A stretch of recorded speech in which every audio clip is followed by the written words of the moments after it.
Shalom Bapak Ibu Saudara yang terkasih di dalam Tuhan Yesus Kristus.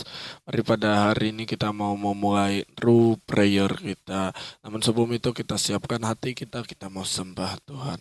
Terima kasih Bapak buat hari ini, sepanjang hari Kau sudah sertai kami. Dan tiba saat ini kami mau merenungkan firman Tuhan, kami mau memuji menyembah Tuhan. Biar ketika pujian penyembahan kami percaya ada kuasa pujian penyembahan. Kami percaya ketika kami menyembah Tuhan, surga terbuka, ada berkat bagi orang yang selalu menyembah Tuhan. Terima kasih Bapak, terima kasih Tuhan Yesus. Haleluya. Oh,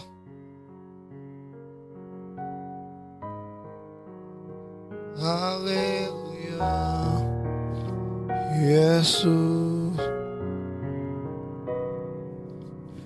dalam sesak ku mencari wajah-Mu, bersujud menyembah-Mu. Berharap pada kekuatanku Tuhan. Ku berserah penuh. Katakan Kaulah. Yes Tuhan. Hidupku gunung batu dan perlindunganku sampai akhir. Ku nyatakan Yesus, hanya Engkau yang ku andalkan. Mari dari awal kita angkat pujian ini dalam sesak.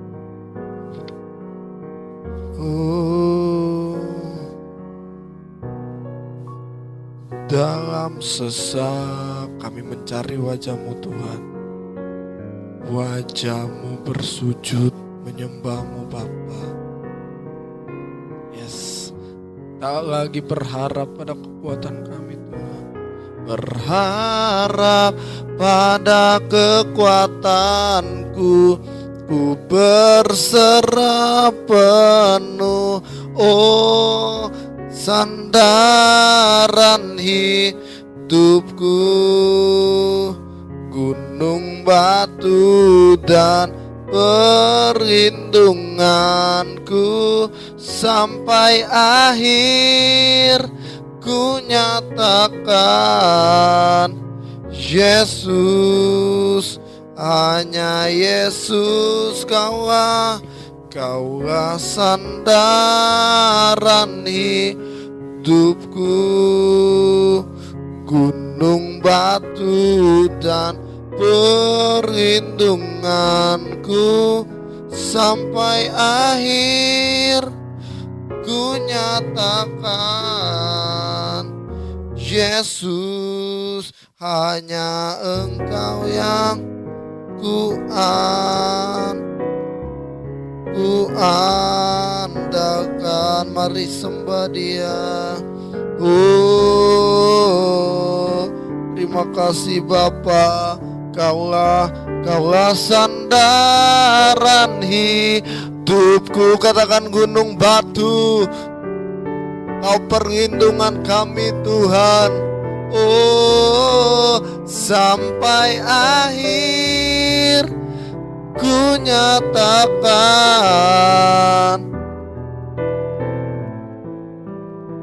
Terima kasih Bapak.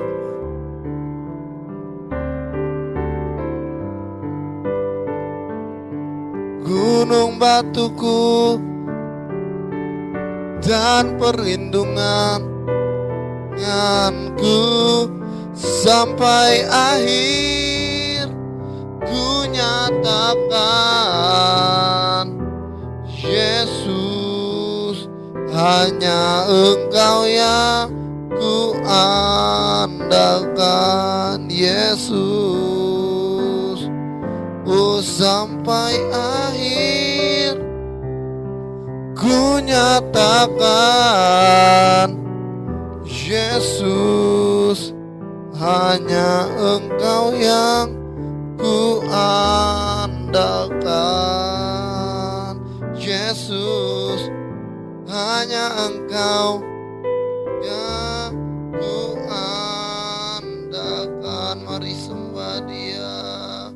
Oh, terima kasih Tuhan. Haleluya. Oh,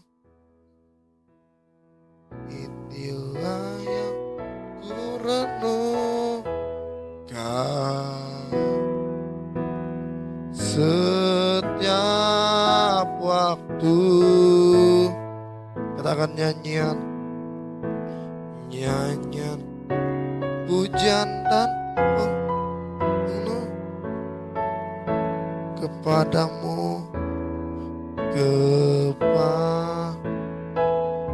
biar manis,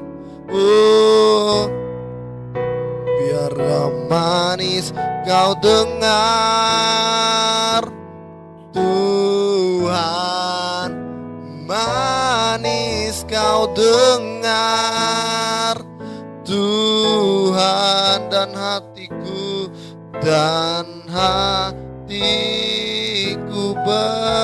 bersuka karenamu.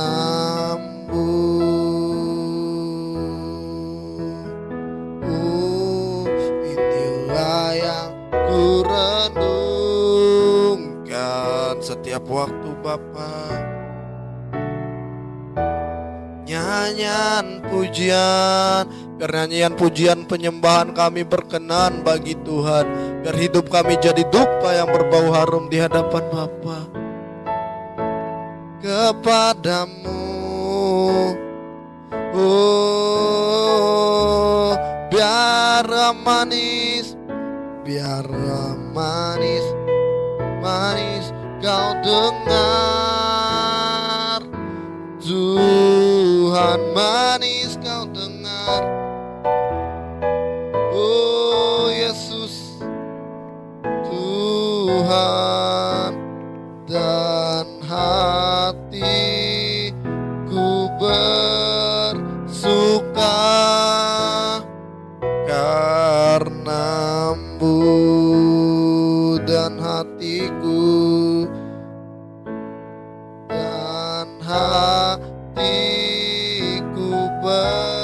bersuka, dan hatiku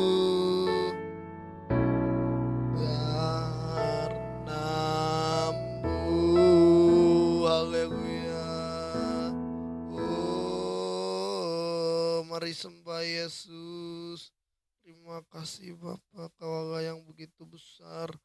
Terima kasih Tuhan.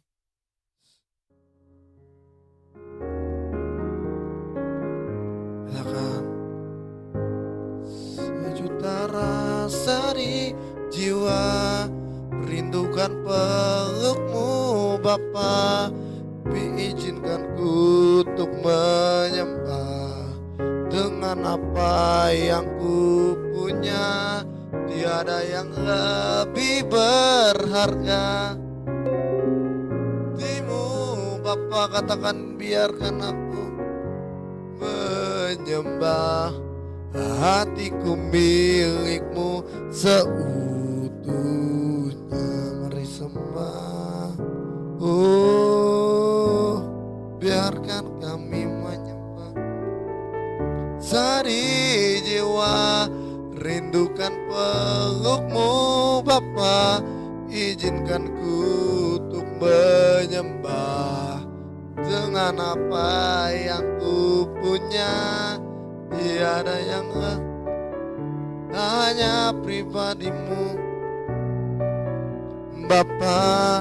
Biarkan aku menyembah, hatiku milikmu seutuhnya. Biarkan aku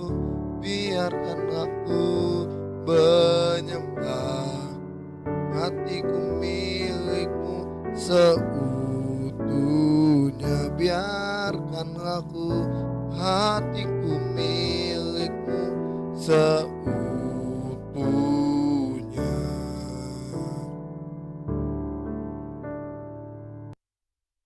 Terima kasih Bapak, kami sudah mendengar Kami sudah memuji menyembah Tuhan dan tiba saatnya kami mau sama-sama merenungkan kebenaran firman-Mu. Karena kami percaya ketika kami mau muji menyembah Tuhan ada kuasa di balik pujian dan penyembahan kami. Terima kasih Bapak, sebentar kami mau sama-sama dengerin firman Tuhan.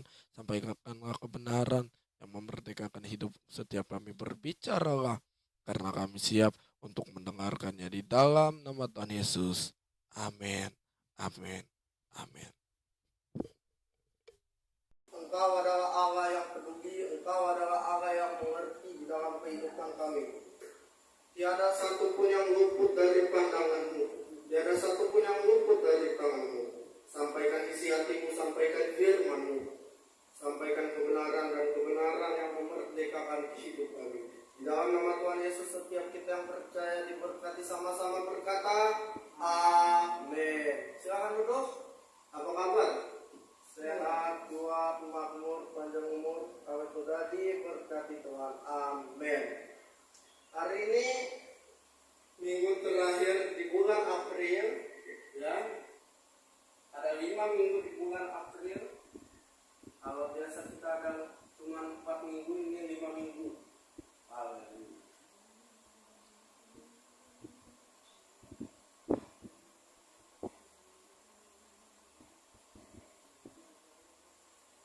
Tenang saya, habis ini kita akan seperti kita akan membahas. Bukan kitab kita sama-sama dalam Roma pasal 7 ayat yang ke-7 sampai ayat yang ke-12. Roma pasal 7 ayat yang ke-7 sampai ayat yang ke-12.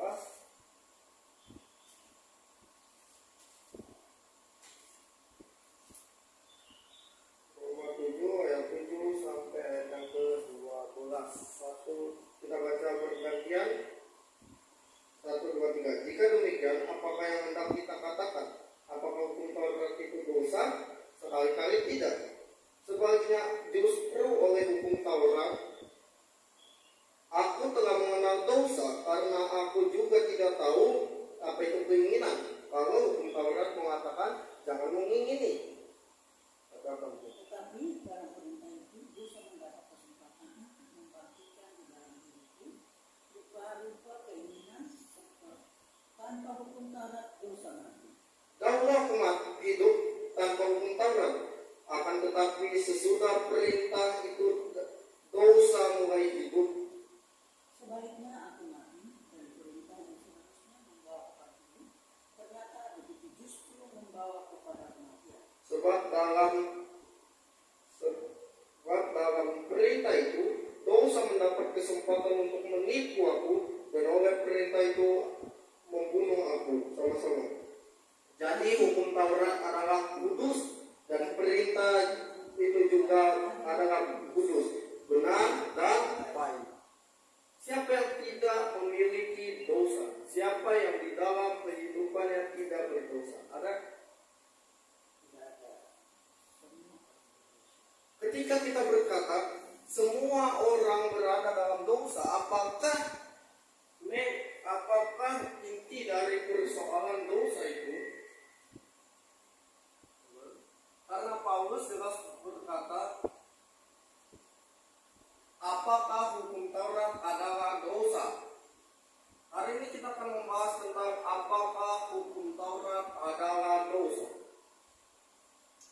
Jelas, dosa adalah masalah, persoalan adalah masalah hati kita, tetapi dosa hukum Taurat justru membawa kita kepada pengenalan akan dosa. Kenapa demikian?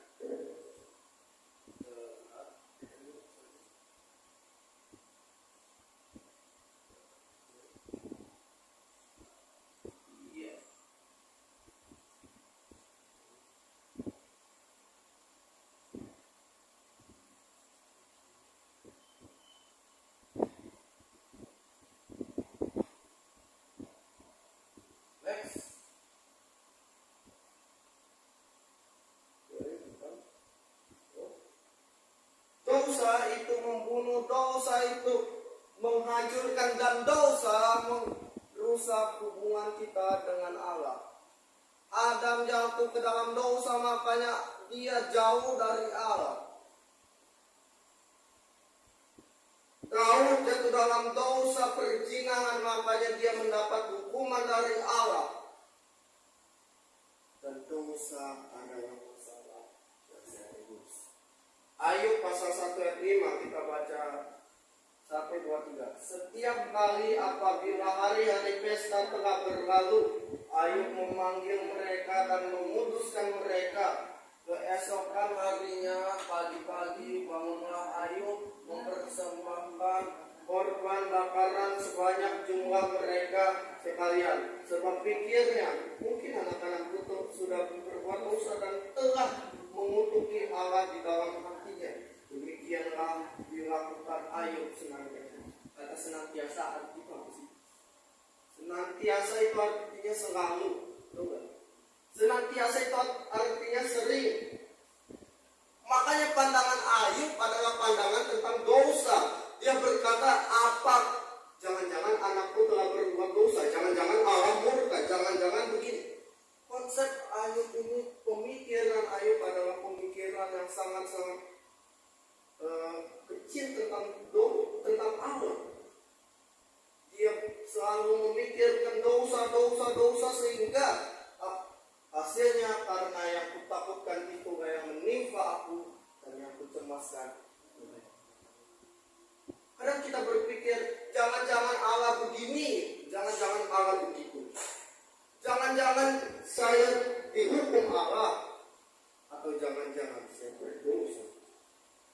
Next. Oke, dosa itu bukan kesadaran, tapi dosa adalah musuh yang sudah dikalahkan Yesus Kristus. Dosa itu bukan pandangan, dosa bukan kesadaran, tapi salib adalah kesadaran bahwa dosa sudah diampuni. Next. Kita baca 1, 2, 3. Elohim telah membuat Kristus yang tidak mengenal dosa menjadi dosa karena kita, supaya di dalam Dia kita menjadi kebenaran Elohim. Tahu arti Elohim? Allah. Makanya kalau kita tahu Immanuel, ada kata El. El itu terambil dari kata Elohim. Jadi intinya Allah membuat Kristus yang tidak mengenal dosa menjadi dosa karena kita, supaya di dalam Dia kita menjadi kebenaran Allah. Katakan, saya kebenaran Allah di dalam Kristus. Saya kebenaran Bapa di dalam Kristus. Amin. Next. Hukum Taurat adalah baik, betul. Jikapun ada yang dapat menerapkan hukum Taurat, benar diselamatkan dan dibenarkan Allah. Tapi pertanyaannya, adakah orang yang benar melakukan hukum Taurat? Nah, itu pertanyaannya. Hukum Taurat baik, betul. Hukum Taurat bisa membenarkan kita di hadapan Allah, betul. Tapi adakah yang bisa melakukan hukum Taurat? Hukum Taurat jadi tidak berarti karena semua orang jatuh ke dalam dosa. Makanya Roma pasal 3 berkata, semua adakah yang baik? Sekali-kali tidak. Semua orang telah berbuat dosa dan telah kehilangan kemuliaan Allah. Dari mana Paulus bisa mengatakan semua orang tidak ada yang benar? Dari naturalnya. Hukumnya begini, penguin berenang. Kalau misalnya ada penguin yang melompat atau ada penguin yang tengkurap, jadi nggak berani dihukum. Semua monyet manja. Kalau ada satu monyet yang berenang atau satu monyet yang terbang gitu, oke, hukumnya jadi nggak berani. Semua orang ganteng. Kalau nggak ada orang yang ganteng berarti hukumnya jadi tidak berlaku. Semua orang tidak ada yang benar dari hukumnya. Ikan berenang, ikan di air makanya dia berenang. Manusia berbuat dosa karena naturnya adalah dosa. Naturnya adalah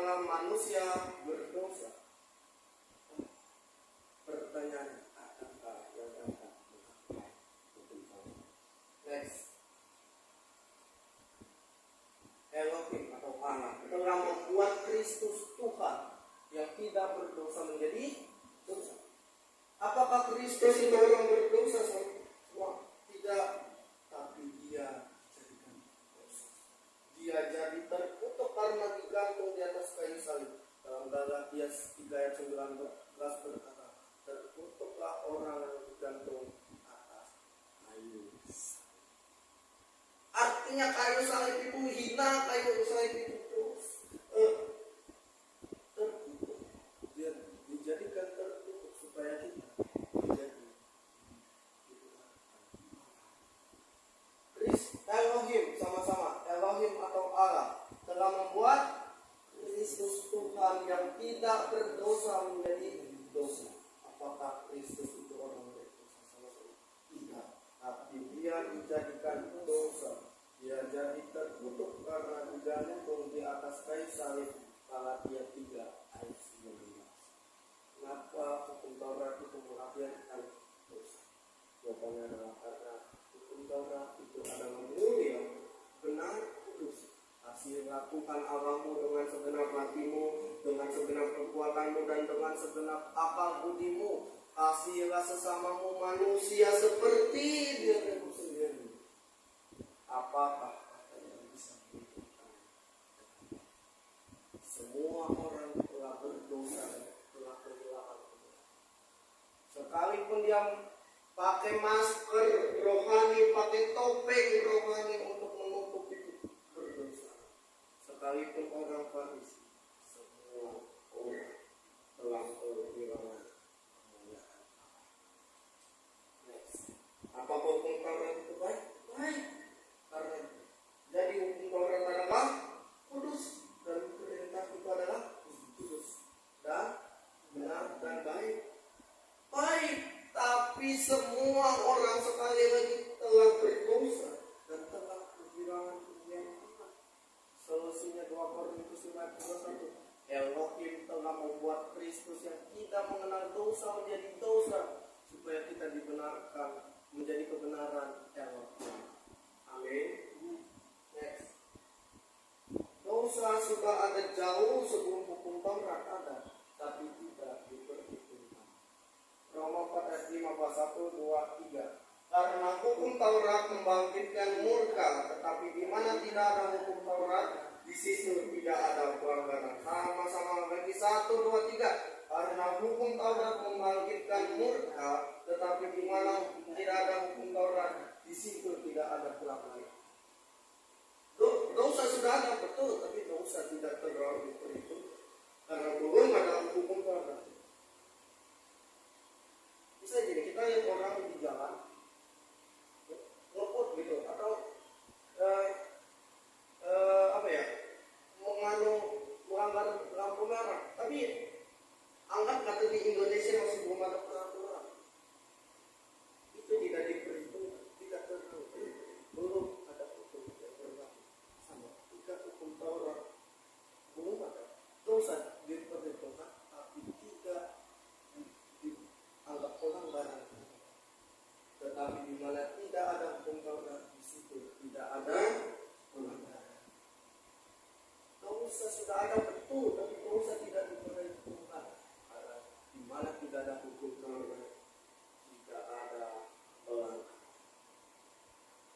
Jadi gini, hukum Taurat itu diturunkan ketika karena kesombongan manusia. Tuhan, aku mau apa cuman gini doang, grace kasih karunia. Gua mau yang lebih, gua mau melakukan. Wah, kayaknya Tuhan.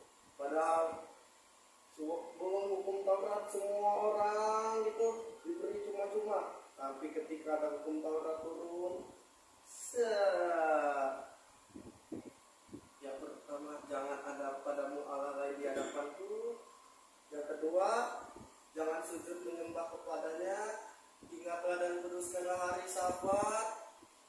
Jangan menyebut nama Tuhan Allahmu dengan sembarangan, dan seterusnya. Jangan membunuh, jangan berzina, jangan mencuri, jangan mengucapkan saksi dusta. Kasihilah Tuhan Allahmu dengan segenap hatimu, segenap akal budimu, segenap kekuatanmu. Kasihilah sesamamu manusia seperti dirimu sendiri. Dari situ timbul dosa muncul jauh sebelum hukum Taurat, pelanggaran muncul setelah hukum. Next, dosa itu sudah ada sebelum hukum Taurat, tapi dosa tidak terlalu diperhitungkan karena belum ada hukum Taurat. Hal yang sama sekarang, kita tidak berada di bawah hukuman Roma pasal 8 ayat 1 sampai 4. Karena apa? Hukum Taurat telah digenapi dalam diri Yesus Kristus. Dia melakukan hukum Taurat dengan benar, dengan sempurna, karena dia adalah manusia yang sempurna. Dia turun sebagai manusia, tidak 100% kecuali dosa. Dia kudus, dia mulia, dia suci di hadapan Allah. Dia melakukan dengan sempurna.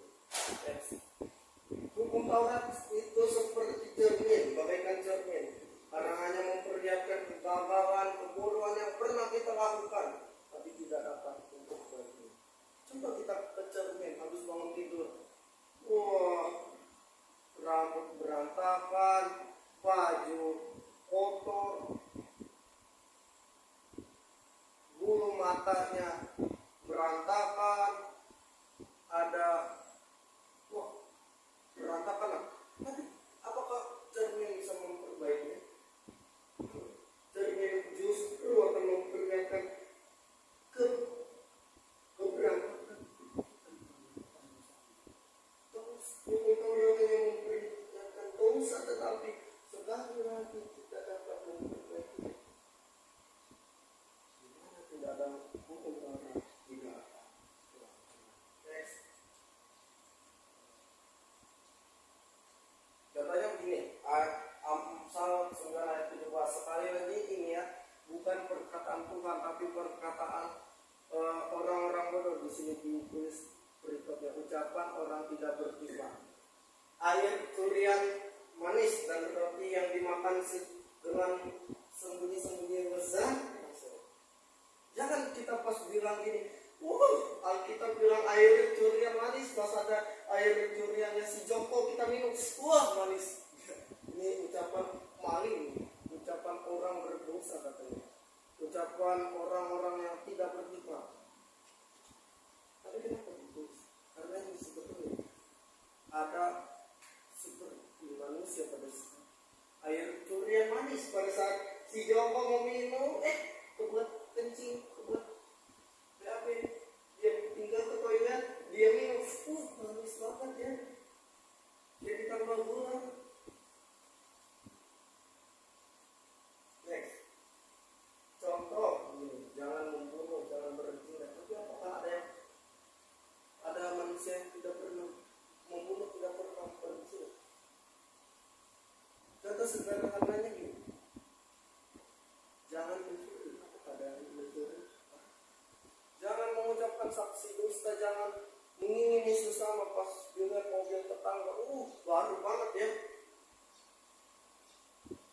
Kasihlah Tuhan Allahmu dengan segenap hati, dengan segenap kekuatan, dan dengan segenap akal budimu. Apakah tidak ada yang menyangkal Tuhan? Yudas Iskariot salah satu contohnya. Dia mengkhianat Petrus, menyangkal Yesus. Tapi Petrus pada akhirnya dia menyadari karena dia bersalah. Tetapi Yudas Iskariot dia meninggal dengan sangat tragis. Next. Dua, hukum Taurat harus digenapi, tapi tidak ada yang bisa menggenapi kecuali oleh Yesus Kristus.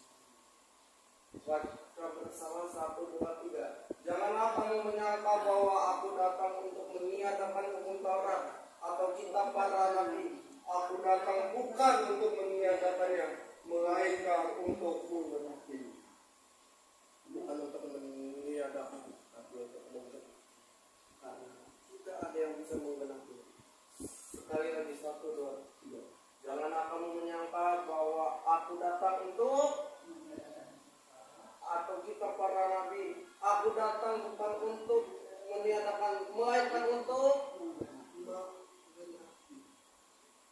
Ya sudah menggenapinya. Dan kita berkata, Amen.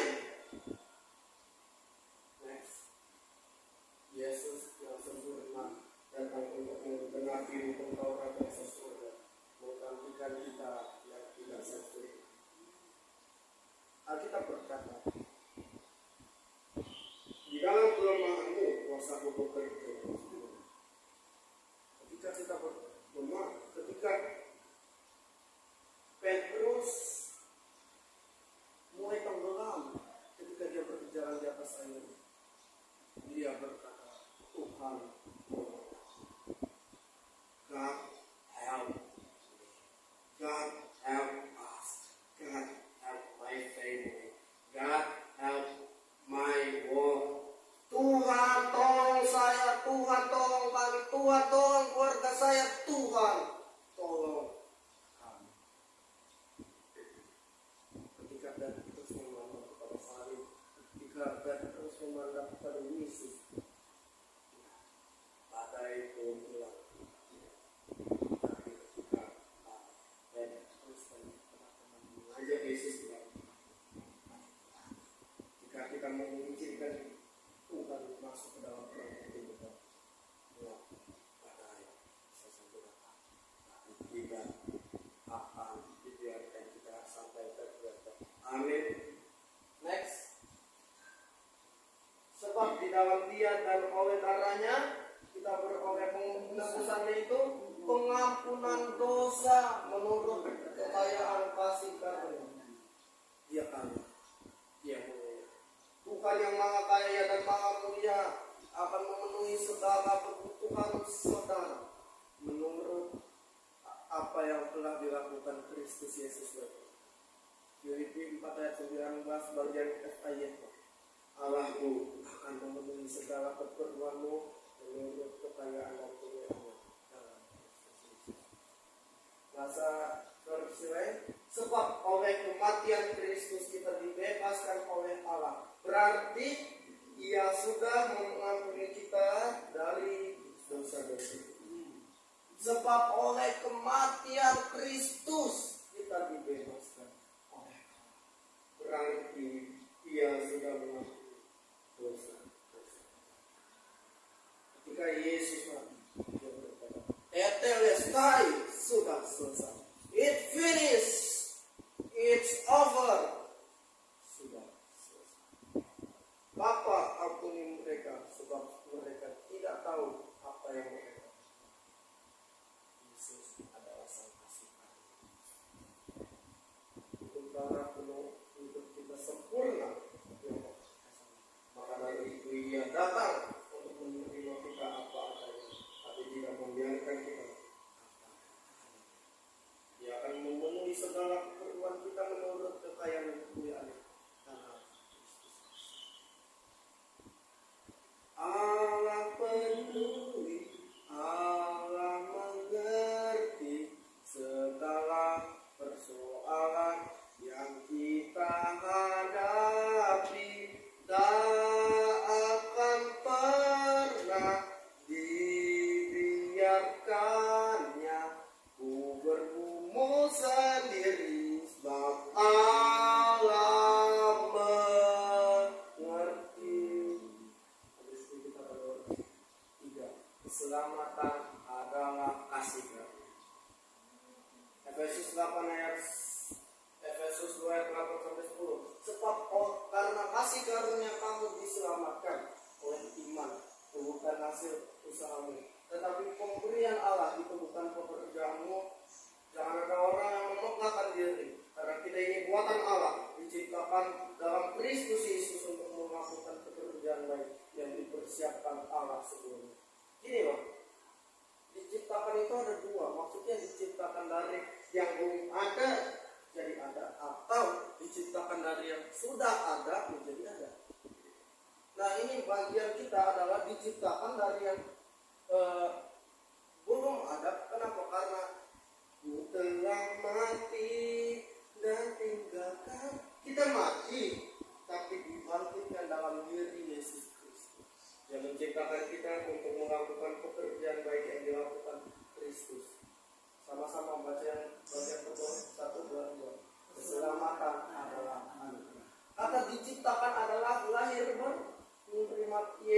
bagi Tuhan dan Juru Selamat dan keselamatan adalah Tuhan itu tidak pernah berhutang.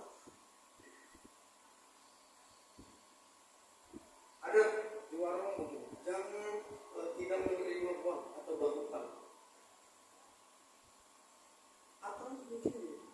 Orang sampai dikejar-kejar debt collector. Oh, banyak acaranya. Maaf ya Pak, bapak saya nggak ada. Wah, gimana bapak? Kamu sambil disuruh anaknya. Oh, nggak tahu saya Pak. Katanya sih mau keluar. Mau tak panggilin kan? Tapi Tuhan tidak menghubungi. Katakan, Tuhan saya tidak pernah berhutang. Next. Bukan kamu yang memilih aku, tapi akulah yang telah memilih kamu, dan aku telah menetapkan kamu supaya kamu pergi dan menghasilkan buah, dan buahmu itu tetap, supaya apa yang kamu minta kepada Bapa dalam namaku diberikannya kepadamu. Bukan kita yang memilih dia. God choose you. God was choose you.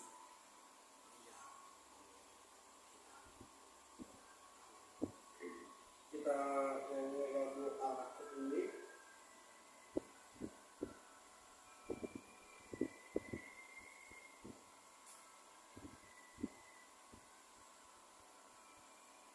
Bagian ini.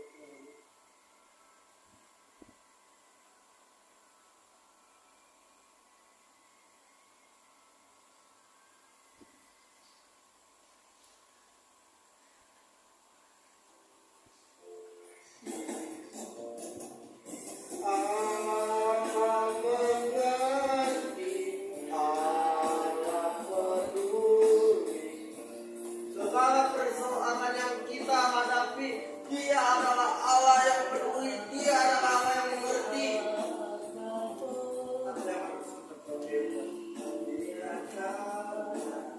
Buatmu sendiri, Allah mengerti. Allah mengerti, sebab Allah mengerti, sebab Allah mengerti. Kita tunduk banget. Kami tahu Allah adalah Allah yang peduli. Kami diingatkan bahwa keselamatan adalah anugerah. Engkau tidak pernah berhutang. Engkau adalah Allah. Keselamatan kami diperoleh oleh kemurahan-Mu dan kasih Kamu.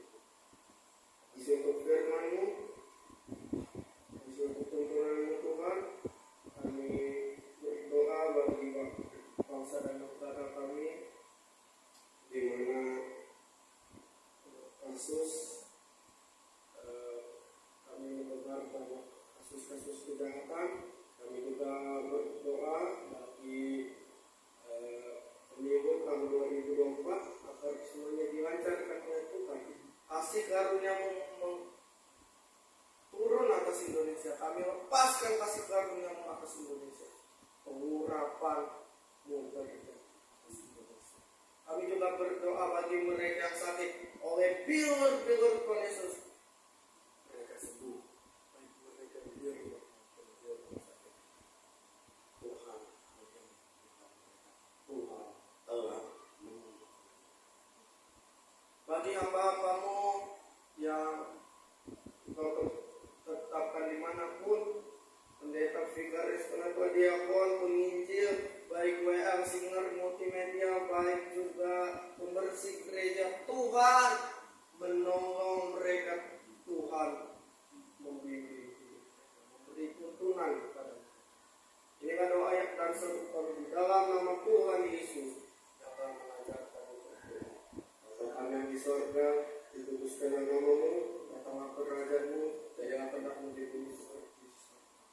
Jangan kehendak-Mu kehendak-Mu secukupnya, dan kami atas kesalahan seperti perbuatan-Mu dan bersalah. Janganlah menguasai dari kesalahan, tapi lepaskan kami daripada karena Engkau yang kerajaan, kuasa dan kemuliaan.